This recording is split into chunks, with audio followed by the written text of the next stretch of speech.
तो आप सब भक्तों का हार्दिक स्वागत है। और आपने जैसे पिछले महीने कार्तिक में कितने भक्तों ने कुछ ना कुछ व्रत लिया था, माला बढ़ाने का या कुछ खाने पीने के लिए, जल्दी उठने का, कितनों ने कुछ ना कुछ छोटे से छोटा चाहे भक्ति में व्रत लिया था आपने। तो कार्तिक के महीने में आप सब ने थोड़ा बहुत व्रत लिया कि दीपदान करेंगे कम से कम, और कुछ नहीं तो रोज मिनिमम। इतना तो सब नहीं किया होगा मेरे को लगता है ना। तो हम क्यों करते हैं? क्योंकि वो महीने के अंदर दीपदान का बहुत महत्व बताया गया है कि छोटे से एक दिया दिखाने से भगवान बड़े प्रसन्न हो जाते हैं। तो वैसे तो इस दुनिया में कोई भी ऐसा व्यक्ति नहीं होगा जिसको एक दिया दिखा दो खुश हो जाएगा। आप में से कोई होगा आपके बर्थडे पे आपको गिफ्ट मिले, कोई दिया दिखा रहा है, आपकी आरती कर रहा है, आप में से कितने लोग खुश हो जाओगे? वाह कितना बढ़िया उपहार दिया है, हमें दिया दिखा रहे हैं। कोई भी नहीं होगा। सच बात है कि नहीं? बोले कम जब तक आईफोन प्रो क्या 16 जो भी होता है वो नहीं देंगे तब तक क्या ही बर्थडे गिफ्ट है। आवाज नहीं आ रही? मेरी आवाज आ रही है आप सब तक? नहीं आगे में? अरे तो लेकिन भगवान बहुत प्रसन्न होते हैं ऐसे दीपदान करने से।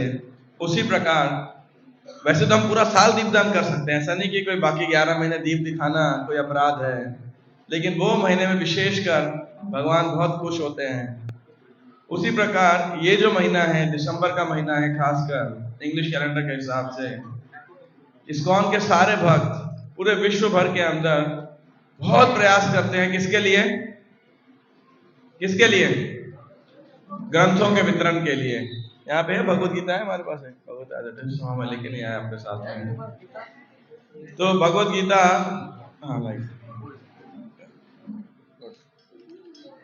तो श्रीमद् भगवत गीता यथारूप पूरे विश्व के अंदर ये महीने के अंदर हमारे भक्त जाते हैं, चाहे पुरुष हैं, चाहे महिलाएं हैं, बूढ़े हैं, बच्चे हैं, कॉर्पोरेट्स हैं, व्यापारी हैं, सब भक्त प्रयास करते हैं यथासंभव अधिक से अधिक प्रयास करना इन ग्रंथों को लोगों तक पहुंचाने के लिए। आप पूछोगे ऐसा क्यों करते हैं?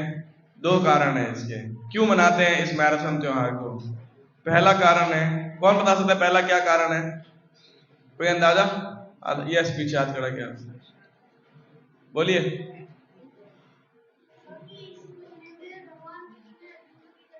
यस, क्या नाम है आपका? भव्य, वेरी गुड। कौन सी इस साल कौन सी तारीख है वो? क्या ओकेजन है? किस दिन सुनाई थी गीता? भव्य, किस दिन सुनाई थी गीता, याद है? अच्छा, तो जो अगली एकादशी आएगी, अभी 26 या 27 को एकादशी है, और उसके बाद अगली एकादशी आएगी 11 दिसंबर को, मोक्षदा एकादशी। तो उस दिन श्री कृष्ण ने अर्जुन को गीता का उपदेश सुनाया था। कहां पे सुनाया था? कुरुक्षेत्र के युद्ध स्थल में। कुरुक्षेत्र कितना दूर है यहाँ से? कोई 125 किलोमीटर होगा, लगभग 130-140 किलोमीटर के आसपास होगा। हाँ जी, 2-2.5 घंटे के अंदर तो आप पहुंच सकते हैं। तो कुरुक्षेत्र के अंदर पांडवों की और कौरवों की सेना एकत्रित हुई थी। किस उद्देश्य से? युद्ध करने के लिए, लड़ाई करने के लिए। और प्रभा जी कहते हैं कि it was the biggest war, सबसे बड़ा विश्व युद्ध था, एक प्रकार का वर्ल्ड वॉर। 64 करोड़ प्रभा जी कहते हैं। कई कई जगह लिखा है 64 मिलियन, बट ज्यादातर 64 करोड़ ही सुनने को मिलता है। 64 करोड़ लोग उसके अंदर मारे गए, और प्रभा जी कहते हैं कई लाखों लोग लापता हो गए। एक परपट में प्रभा जी लिखे हैं कई लोग लापता हो गए उस युद्ध के बाद। तो बहुत बड़ा नरसंहार हुआ था उस युद्ध के अंदर, क्योंकि दुनिया भर के सारे प्रसिद्ध राजा उस युद्ध में लड़ने के लिए आए थे। कोई कौरवों की साइड से थे तो कोई पांडवों की साइड से थे। और वहां पे अर्जुन, जिनके बदौलत पूरा युद्ध जीतना था, अर्जुन क्या हो गए? कंफ्यूज हो गए। उन्होंने श्री कृष्ण को कहा आप दोनों सेनाओं के बीच में क्या करो, मेरे रथ को लेके जाओ, मैं दोनों सेनाओं को देखना चाहता हूं। और भगवान क्या कर रहे थे वहां पे? उनकी गाड़ी चला रहे थे, ड्राइवर बने हुए थे, सारथी बने हुए थे। तो भगवान को आदेश देते, जैसे आप ड्राइवर को बोलते हो ना, लेफ्ट जाओ, राइट जाओ, या इधर जाना है उधर जाना है, तो ऐसे ही अर्जुन ने उपदेश दिया। तो भगवान श्री कृष्ण दोनों सेनाओं के बीच में युद्ध स्टार्ट होने के पहले अर्जुन को लेके गए, और अर्जुन ने दोनों सेनाओं को देखा, बोले इधर भी मेरे भाई हैं, इधर भी भाई हैं। इधर भी पिता, चाचा, ताऊ, मामा है, ससुर है, इधर भी वही लोग हैं, इधर गुरुजन है, पितामह है। और देख करके अर्जुन बहुत कंफ्यूज हो गए और कृष्ण को क्या बोलते हैं, क्या बोलते हैं अर्जुन कि अब मैं नहीं लड़ूंगा। क्यों? ऐसे नरसंहार का क्या फायदा जहां अपने ही रिश्तेदार, अपने ही परिजन संबंधी लोगों की हत्या उनके खून से हमें राज सिंहासन प्राप्त हो। और ऐसे अर्जुन बहुत सारे आर्ग्यूमेंट्स देते हैं, दलील देते हैं, युद्ध क्यों नहीं करना चाहिए। और अर्जुन फाइनली पूरी तरह कंफ्यूज हो जाते हैं। वो कहते हैं कि मेरी जीभ सूख रही है, त्वचा जल रही है, मेरे हाथ से गांडीव छूट रहा है, मेरा सिर चकरा रहा है, पसीना आ रहा है। मतलब पूरी तरह, जैसे कभी कभी आप बच्चों को स्कूल में पेपर देख के पसीना छूटने लगता है ना, भाई ये तो सिलेबस में था ही नहीं, ये कौन सा पेपर आ गया, आउट ऑफ सिलेबस आ गया। तो ऐसे ही अर्जुन, पता नहीं पेपर दूं कि नहीं दूं। तो ऐसे ही अर्जुन को कंफ्यूजन हो गई और अर्जुन पूरी तरह एक तरीके से कह सकते हो डिप्रेशन में आ गए, टोटल कंफ्यूजन। और इस कंफ्यूजन में उन्होंने क्या किया, अपने मित्र श्री कृष्ण की शरण ग्रहण की। उन्होंने बोला अब मित्रता का संबंध छोड़ो, अब से मैं आपका क्या हूं, शिष्य हूं। कार्पण्य दोषो बहता स्वभावा पृच्छामि त्वां धर्म सम्मूढ़ चेतः यश्रेयस्यात् निश्चितं ब्रूहि तन्मे शिष्यस्ते हम शादि मां त्वां प्रपन्नम। बोले कि मेरा हृदय कृपण दोष की दुर्बलता के कारण मैं निर्णय नहीं ले पा रहा हूं। आप बताइए क्या धर्म के अनुसार मेरे लिए श्रेयस्कर है। मैं आपका शिष्य हूं, आप मेरे गुरु हैं। और तब भगवान श्री कृष्ण ने आने वाले 17 अध्याय के अंदर, ये पहले अध्याय में सब वार्तालाप होती है, दूसरे अध्याय के प्रारंभ के अंदर श्री कृष्ण अर्जुन भगवान के शरणागत होते हैं। और उसके बाद श्री कृष्ण इस सृष्टि का सबसे अमूल्य ज्ञान और कंप्लीट ज्ञान आने वाले लगभग 550-650 श्लोकों के अंदर अर्जुन को सुनाते हैं। बीच बीच में अर्जुन प्रश्न पूछते हैं, भगवान श्री कृष्ण उत्तर देते हैं। और बाद में आचार्य लोग हमें बताते हैं अर्जुन तो भगवान के परम मित्र हैं, शुद्ध भक्त हैं, वो कब से ऐसी आसक्ति में आ सकते थे। तो क्यों अर्जुन ऐसे कंफ्यूजन में आए, कोई बता सकता है कि अर्जुन को ऐसे कंफ्यूजन क्यों हुई, कि वो कंफ्यूज हो गए कि उनका धर्म क्या है, क्या उनका कर्तव्य है, क्या करना चाहिए, किस कारण से। जी माता, नहीं माता जी पुराने हैं, एंड में आपको पता है। यस प्रभु, मोह के कारण। तो अर्जुन मोह में क्यों आए, वही तो मैं पूछ रहा हूँ, अर्जुन को मोह क्यों हुआ, वो तो शुद्ध भक्त है। अगर बताओ अर्जुन जैसे भगवान के सखा मोह में आ सकते हैं, मोह माया से भर सकते हैं, तो हम जैसे जीवों की बात ही क्या, अगर हम मोह माया में तो क्या बड़ी बात है कि नहीं। फिर हमें को बोले आप माया में हो तो क्या बड़ी बात है, जब अर्जुन हो सकते हैं तो फिर हमारी क्या औकात है कि नहीं। और कोई कारण? यस, भगवत गीता, हाँ, क्योंकि भगवान को अर्जुन को माध्यम बनाना था इस गीता की शिक्षा को किस तक पहुंचाने के लिए, हम तक पहुंचाने के लिए। मान लो अर्जुन सीधा हाथ से लड़ाई करना शुरू कर देते, कंफ्यूज होते ही नहीं, तो गीता बोली नहीं जाती है कि नहीं। भागवतम किसको बोली गई थी, श्रीमद् भागवतम परीक्षित महाराज को। कौन थे वो? अर्जुन के पौत्र। तो मैं बोलता हूं देखो क्या जबरदस्त परिवार है, दादा के लिए गीता बोली गई, पोते के लिए भागवतम बोली गई, है कि नहीं। तो अगर परीक्षित महाराज उस समय कंफ्यूजन में नहीं आते, गले में सांप का हार नहीं डाल देते शमीक ऋषि के, या अर्जुन यहाँ पे कंफ्यूज नहीं होते, तो गीता और भागवतम की शिक्षा मानवता तक, आने वाली पीढ़ियों तक पहुंचती ही नहीं। और पहुंचती नहीं तो फिर लोग अज्ञानता में रहते। तो इसीलिए और फिर भगवान किसको चूज करेंगे, अगर किसी को माध्यम बनाना होगा तो हम जैसे लोगों को थोड़ी चूज करेंगे। भगवान अपने निजी पार्षद को ही चूज करेंगे या एक सुयोग्य व्यक्ति को चूज करेंगे, है ना। तो इसीलिए भगवान ने अर्जुन को पात्र बनाया ये गीता का ज्ञान हम सब तक पहुंचाने के लिए। और इसीलिए इस मोक्षदा एकादशी के दिन को, जो ये साल में 11 दिसंबर को होगी, उसको गीता जयंती के नाम से भी जाना जाता है, यानी गीता जयंती, यानी जिस दिन गीता, भगवत गीता प्रकट हुई थी। हालांकि दोबारा प्रकट हुई थी एक प्रकार से कह सकते हैं, क्योंकि भगवान खुद ही गीता में बता रहे हैं अर्जुन को कि ये ज्ञान मैंने लाखों करोड़ों साल पहले किसको दिया था? सूर्य के देवता विवासवान को। 14 स्कंद के प्रारंभ में भगवान कहते हैं, इमं विवस्वते योगम प्रोक्तवान हम अहम अव्ययम विवस्वान मनवे प्राह मनु इक्ष्वा कवे अब्रवीत। विवस्वान मनवे प्राह मनु इक्ष्वा कवे अब्रवीत, कि मैंने ये ज्ञान सूर्य के देवता विवासवान को दिया है। तो पहला कारण आप सबने बताया, ये महीने में गीता का ज्ञान दिया। दूसरा कारण कौन बताएगा कि ये महीने को हम गीता जयंती और बुक डिस्ट्रीब्यूशन मैराथन के रूप में क्यों मनाते हैं? पहला कारण भव्य जी ने सही उत्तर दिया। दूसरा कारण कोई बता सकता है आप में से? हम मार्च के महीने को मना सकते थे, कार्तिक के महीने को मना सकते थे, चैत्र के महीने को मना सकते थे, दिसंबर के महीने को क्यों मैराथन के रूप में मनाते हैं? ये कारण किसी को नहीं मालूम। तो ये कारण हम आपको बताते हैं कि हमारी संस्था की स्थापना हुई थी विदेश के अंदर। प्रभुपाद जी ने, संस्थापक आचार्य जो हमारे शिला प्रभुपाद हैं, उन्होंने लगभग 40 साल तक भारत में प्रचार करने का प्रयास किया। जब वो गृहस्थ में भी थे तब गौड़िया मठ की सहायता किया करते थे, प्रयागराज के अंदर, मुंबई के अंदर, जहां जहां उनका काम धंधा था एज ए गृहस्थ। प्रभुपाद जी बहुत एक्टिव थे, अभय चरण डे उनका नाम था। लेकिन उसके बाद में जब प्रभुपाद जी ने वानप्रस्थ ले लिया और लगभग अपने आप को पूरी तरह समर्पित करने लगे प्रचार के लिए, तो लगभग 2 दशक तक 1944 में प्रभुपाद जी ने किताब बैक टू वर्ल्ड मैगजीन लिखना, छापना, बांटना शुरू किया था।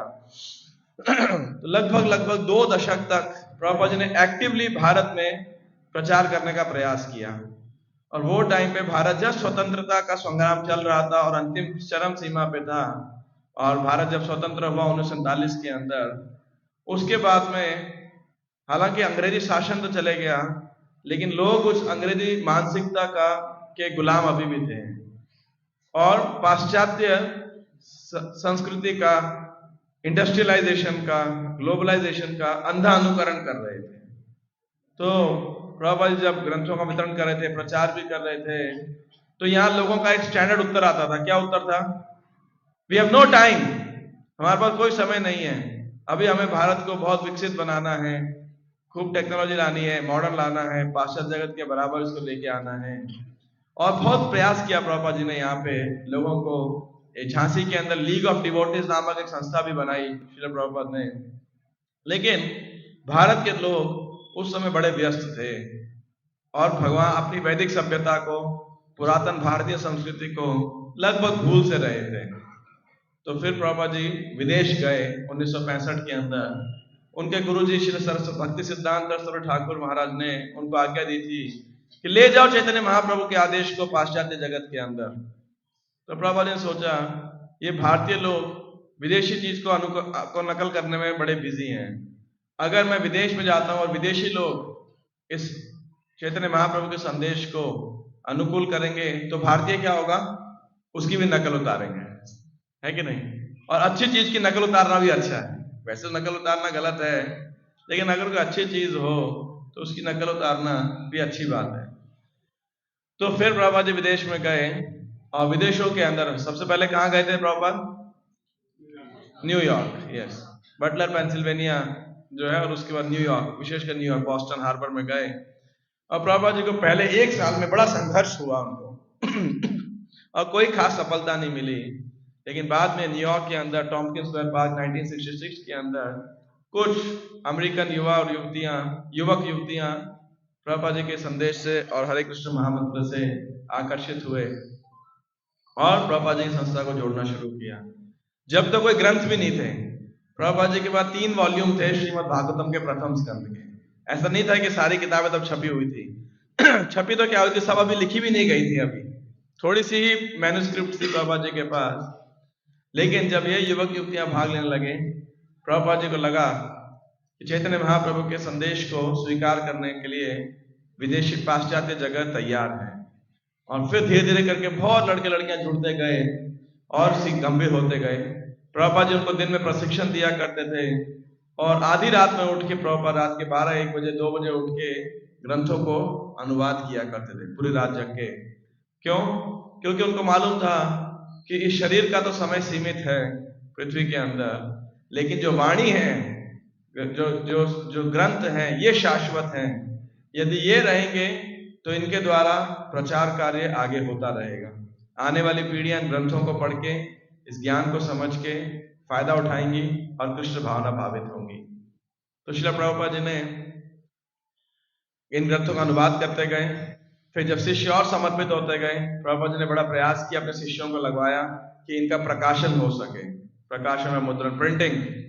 जब प्रिंटिंग होने लगी, जैसे जैसे किताब एक किताब छप के आती थी, प्रभुपाद जी अपने शिष्यों को क्या कहते थे? किसी को आइडिया प्रभुपाद जी क्या आदेश देते थे अपने शिष्यों को? हाँ जी, जब किताबें छप के आई तो प्रभुपाद जी ने क्या आदेश दिया होगा? पहले इसको पढ़ो। प्रभुपाद ये भी कहते थे कि पढ़ो। कई बार हमारे भक्त लोग किसी को किताब देते हैं, बोले देखो ये किताब लो, आप गीता लो, तो बोले क्या लिखा है इसमें? बोले वो मुझे नहीं पता, हमें बताया गया कि हमें सेल करना है इस किताब को ज्यादा से ज्यादा। तो लोग बोलेगा अरे तुम्हें खुद ही नहीं पता इसमें क्या है, तो फिर लोग प्रभावित नहीं होंगे। लेकिन जब आप उन्हें बताओगे कि गीता का संदेश है, इसमें 18 अध्याय हैं, अर्जुन को बोला गया था उन 18 अध्याय के अंदर जीवन की सारी समस्याओं का हल है, कर्म योग की शिक्षा है, ज्ञान योग, ध्यान योग, भक्ति योग, प्रकृति के 3 गुण, एटसेट्रा एटसेट्रा, जब आप उन्हें बताएंगे तो उन्हें क्या लगेगा? अरे ये व्यक्ति तो वो किताब बेच रहा है जो उसने खुद भी पढ़ी है। नहीं तो क्या लगेगा उसे? ये तो जैसे रेड लाल बत्ती पे हॉकर्स होते हैं ना, नॉवल बेच रहे होते हैं। अगर आप उससे पूछोगे इस नॉवल में क्या लिखा है, तो क्या बोलेगा वो? हमें क्या पता, हमने थोड़ी पढ़ी है ना। तो फिर लोग आपको समझेंगे कि आप साधारण बिक्री करने वाले हॉकर हो। लेकिन अगर आपको ज्ञान रहेगा तो लोग बहुत प्रभावित होंगे। तो प्रभुपाद जी ने अवश्य बोला अपने शिष्यों को कि आप सब पढ़ो। प्रभुपाद जी ने 1971 या 71 के, जहां तक मुझे ध्यान है, एक लेटर भी लिखा था अपने शिष्यों को कि जहां वो चाहते थे इन पुस्तकों के ऊपर परीक्षाएं हों, वक्त लोग पढ़ें और इसके ऊपर एग्जामिनेशन हो, और एग्जामिनेशन के बाद में भक्ति शास्त्री, भक्ति वैभव, भक्ति वेदांत, भक्ति सार्वभौम इत्यादि डिग्रीज दिए जा सके, लोग भक्तों को प्रशिक्षण दिया जाए। और दूसरा आदेश प्रभुपाद जी ने क्या बोला? किताबें पढ़ो और क्या आदेश दिया दूसरा? हाँ जी, हाँ, इन किताबों को जाके बांटो, इन किताबों को जाके आप डिस्ट्रीब्यूट करो, सेल करो। और तो 3 लोगों में कंपटीशन चलता था।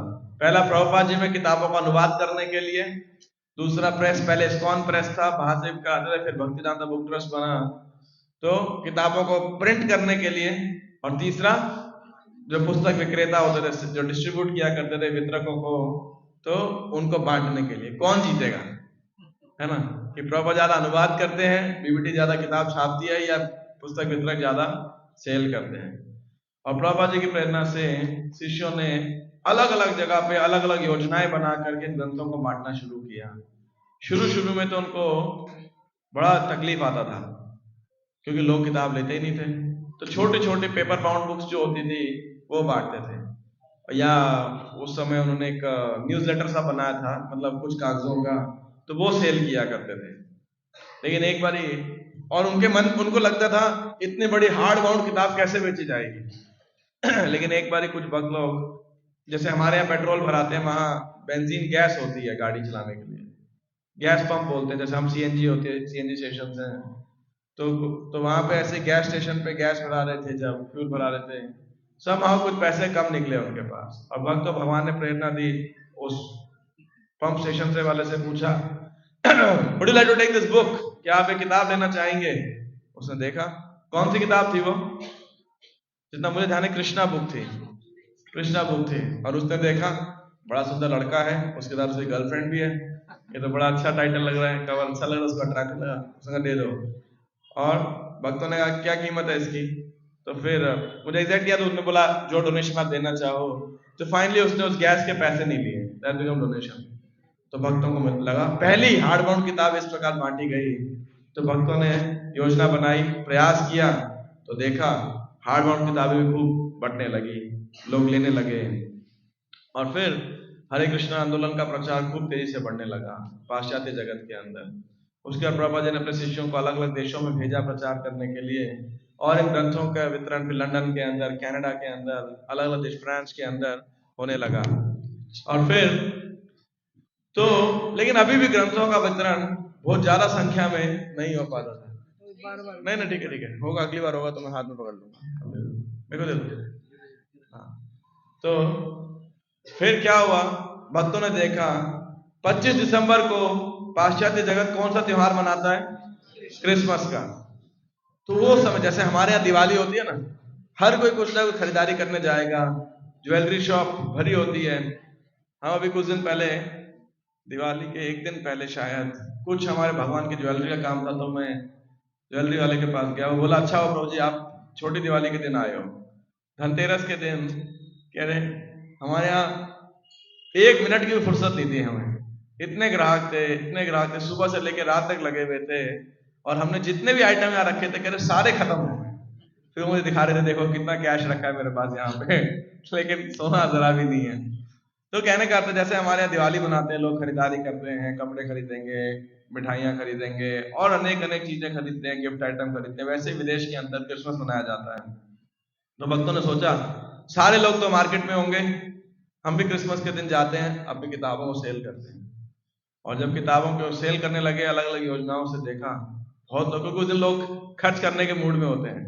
जैसे हमारे यहाँ हमने पिछले कई सालों में अनुभव किया, पंजाबी बाग मंदिर के अंदर 1 जनवरी को जब नया साल होता है, बहुत पूरे जन्माष्टमी जैसी भीड़ हो जाती है। तो हमारे भक्त लोग पूरा फायदा उठाते हैं उस दिन, ग्रंथों को बांटने के लिए, डायरी कैलेंडर के लिए और ये सब के लिए। और हमने देखा है उस दिन लोग कुछ ना कुछ खर्च करना ही है उन्हें, बस कुछ ना कुछ पैसा नहीं, ऐसा मूड रहता है ना। तो ग्रंथ भी लेके जाते हैं लोग, कोई ग्रंथ लेके जाएगा, कोई प्रसाद लेके जाएगा, कुछ भी, मतलब हर आदमी कुछ ना कुछ जरूर लेके जाएगा। तो बाकी दिन में आप दोगे तो इतना उनकी रुचि नहीं होती, लेकिन एक तारीख को चलो ठीक है, आज नया साल है, चलो कोई बात नहीं, खर्चा कर। तो ऐसे क्रिसमस के अंदर भक्तों ने किताबें सेल करना शुरू किया, तो पूरा मार्केट में, और लगभग आधी रात तक भक्त लोग किताबें बांटते रहे। तो 1 दिन का त्योहार उन्होंने मनाया, और आधी रात तक सारी जितनी किताबें वो लेके गए थे सब खत्म हो गई। तो हालांकि मैं बहुत संक्षेप में बता रहा हूँ, भक्तों ने इसका बड़े उससे विस्तार किया है। तो उन्होंने देखा, प्रभुपाद जी को रिपोर्ट भी भेजी, प्रभुपाद जी बड़े पसंद है, सबको लगा ये तो बहुत बढ़िया अपॉर्चुनिटी है, बड़ा अच्छा अवसर है। तो फिर उन्होंने अगले साल क्या योजना बनाई कि हम 3 दिन तक करेंगे। जैसे क्रिसमस के 1 दिन पहले बोलते हैं ना बॉक्सिंग डे, है ना, तो ऐसे 3 दिन का हम मैराथन करेंगे। 3 दिन किताबें बांटी, अभूतपूर्व मात्रा में, हजारों की संख्या में किताबें बांटी, क्योंकि आप भक्त और भी परिपक्व हो गए थे, किसको क्या बोलना है, कैसे बोलना है। तो और लगभग 1 to 1 तो उनका स्कोर भी है, बहुत बड़ा स्कोर खड़ा हुआ था, बड़ी वहां पे ये hard bound books, soft books, magazine जो भी थी सब उन्होंने बांट दी। तो धीरे धीरे करके वो 1 दिन, फिर 3 दिन, उसके बाद में भी और बड़ा हुआ होगा। और जब से हमने देखा तब से ये पूरा महीना दिसंबर मैराथन के रूप में जाना जाता है। तो ये दूसरा कारण है। मैराथन का मतलब समझते हो आप क्या होता है? हाँ जी, मैराथन का वैसे इंग्लिश मतलब लिटरल मीनिंग क्या होता है? किसी को आइडिया? ये अंग्रेजी शब्द है, आई थिंक अंग्रेजी भी नहीं, may be it came from French और समवेयर। किसी को नहीं मालूम? हम कॉलेज में जाते हैं तो इतनी देर में तो लोग गूगल पे टाइप कर रहे होते हैं, अगर कुछ नहीं आ रहा होता चेक करने के लिए। तो मैराथन का मतलब होता है लंबी दौड़। कभी कभी आपके यहाँ साइकिल की दौड़ और रेसिंग वगैरह ऐसा रहता है ना, तो 200 मीटर, 400 मीटर, 800 मीटर। तो मैराथन मतलब लंबी दौड़, लोग बहुत लंबा दौड़ लगाते हैं। तो उसी प्रकार प्रभुपाद जी ने नाम दिया मैराथन, बुक डिस्ट्रीब्यूशन मैराथन। मतलब आपको क्या करना है? किताब बांटने की लंबी दौड़ लगानी। अब आप पूछोगे ये किताबों को बांटने का क्या फायदा है, हमें क्यों बांटनी चाहिए किताबें? कोई बता सकता है हमें किताबें क्यों बांटनी चाहिए? कोई प्रभाव पड़ता भी है इससे? आप में से कितने लोगों को लगता है अगर हम ग्रंथों को लोगों को देंगे तो इससे कुछ फर्क पड़ता है? बहुत कम लोगों को लगता है। क्या फर्क पड़ता है? लोगों के बुक शेल्फ में एक और किताब चली भर जाती है। यस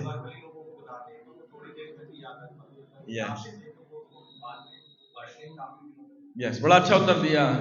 जैसे अभी आप सब भजन एकत्रित हो, मैं प्रवचन दे रहा हूं, और मैं आपसे, आप कई लोग आएंगे प्रवचन के बाद में बोलेंगे प्रभु जी बड़ा अच्छा प्रवचन दिया आपने। अब मैं बोलूंगा आपको क्या याद है प्रवचन से, तो क्या होगा? लोग बोलते हैं अभी प्रभु जी आते हैं 1 मिनट में, है ना, क्योंकि हम भूल जाते हैं, कलियुग की बुद्धि है, तो ज्यादातर लोग भूल जाते हैं। पहले मैं कई बार लोग बोलते थे तो मैं लगता था मक्खन चापलूसी करने के लिए आ रहे हैं, तो मैं पूछ लेता था। अब मैंने छोड़ दिया, मुझे लगा लोगों को बुरा लगता है ऐसा क्वेश्चन पूछने में, थोड़ी शर्मिंदगी होती है, तो मुझे फिर समझ आया कि नहीं पूछना चाहिए ऐसा प्रश्न। तो एनी हाउ, तो ज्यादातर आप अगर कुछ संदेश भी दोगे लोग भूल जाते हैं, लेकिन अगर ग्रंथ होंगे तो क्या करेंगे, किताबें होंगी तो क्या होगा, वो दोबारा पढ़ के उसे याद कर सकते हैं, समझ सकते हैं।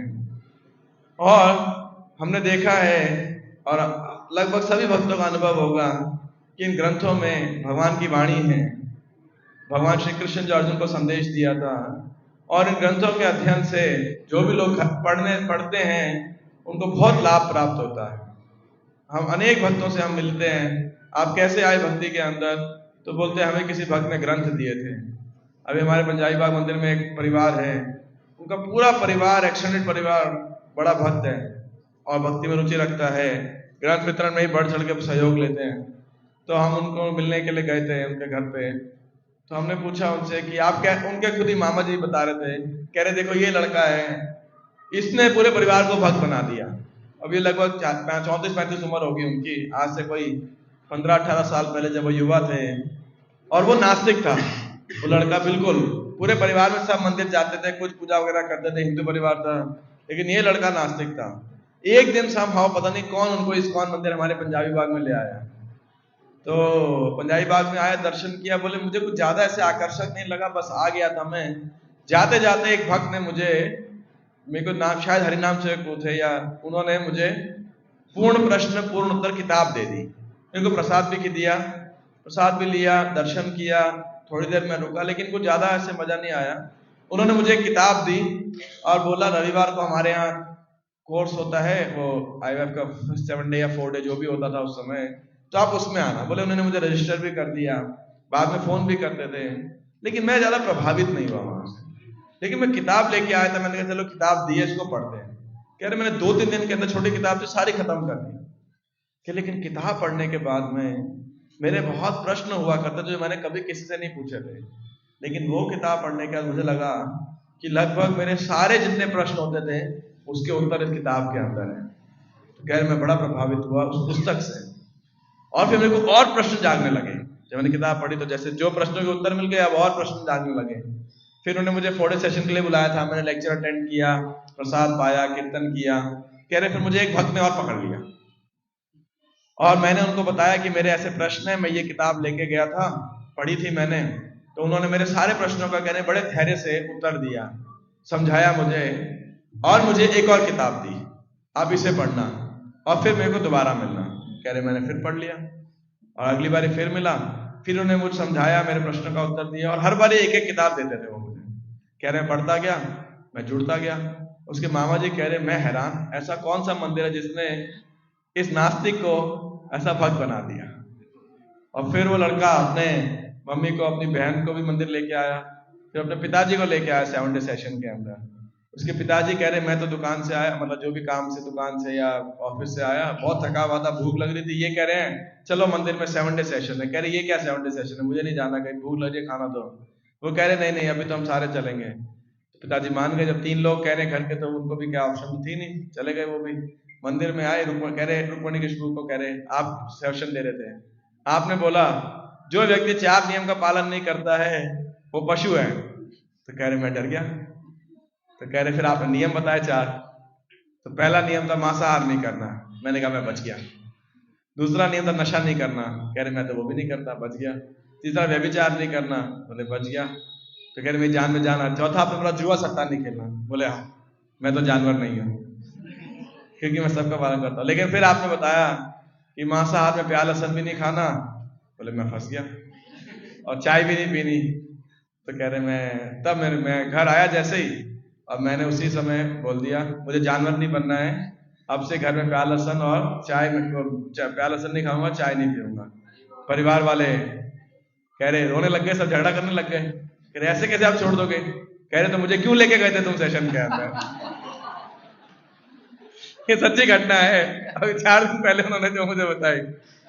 तो फिर कह रहे मैंने सख्ती बरती। कह रहे 1 महीने तक जब मैं सख्त रहा, 7 सेशन फिर हमने अटेंड किए। 1 महीने बाद फिर हमारे घर में चाय भी बनना बंद हो गई, प्याज लहसुन भी आना बंद हो गया।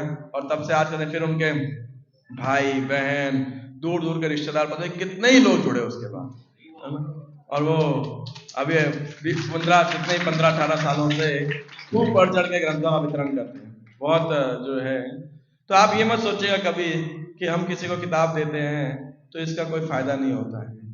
कब वो पुस्तक किसके अंदर क्या कृष्ण भाव आध्यात्मिक परिवर्तन लेके आएगी हम नहीं जानते, लेकिन अवश्य वो परिवर्तन आएगा ही आएगा।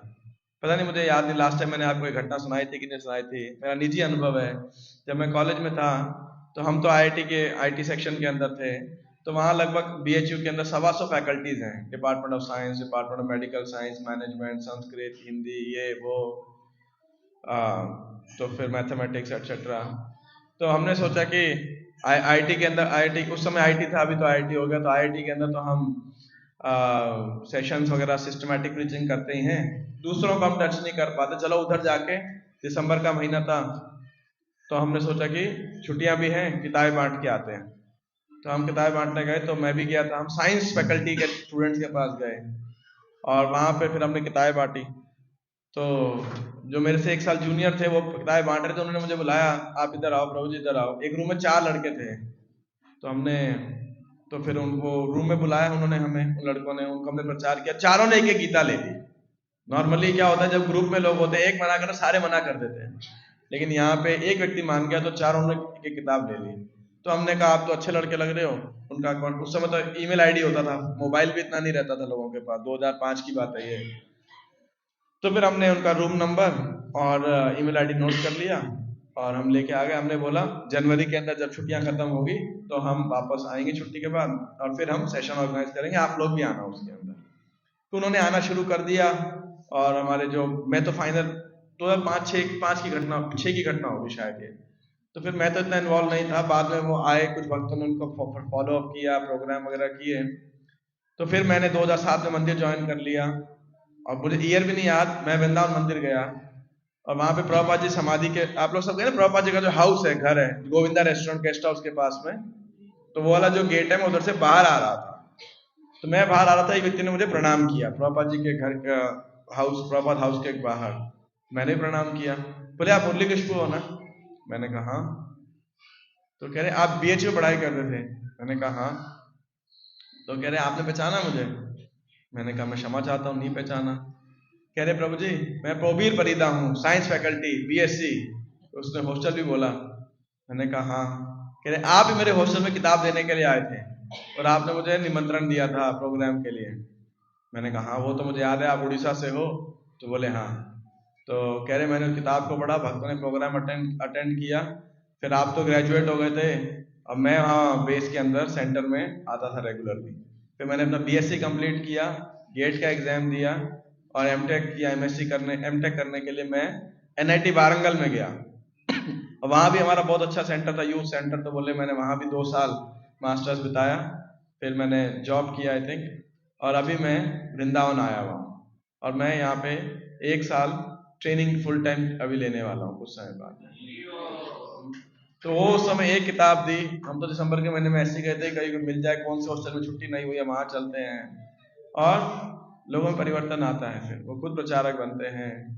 तो इसीलिए ये जो ग्रंथ वितरण की सेवा है ये बहुत महत्वपूर्ण है, क्योंकि इन ग्रंथों में दिव्य ज्ञान है जो लोगों की अज्ञानता को दूर करता है। दूसरा एक फायदा और भी होता है, श्रील प्रभुपाद जी के गुरु सरस्वती ठाकुर ने एक बारी, आप जानते हो जब इस्कॉन नहीं था उससे पहले सरस्वती भक्ति साहब ठाकुर ने गौड़िया मठ बनाए थे, तो जो किताबों को छापने की मशीन, प्रिंटिंग प्रेस कहाँ पे होती थी? जैसे ये मंदिर है, यहाँ विग्रह है, ऑल्टर के ठीक अपोजिट इसी कमरे के अंदर प्रिंटिंग प्रेस होती थी। ग्रंथ यही मंदिर टेम्पल हॉल के अंदर छपा करते थे। क्यों है ऐसा?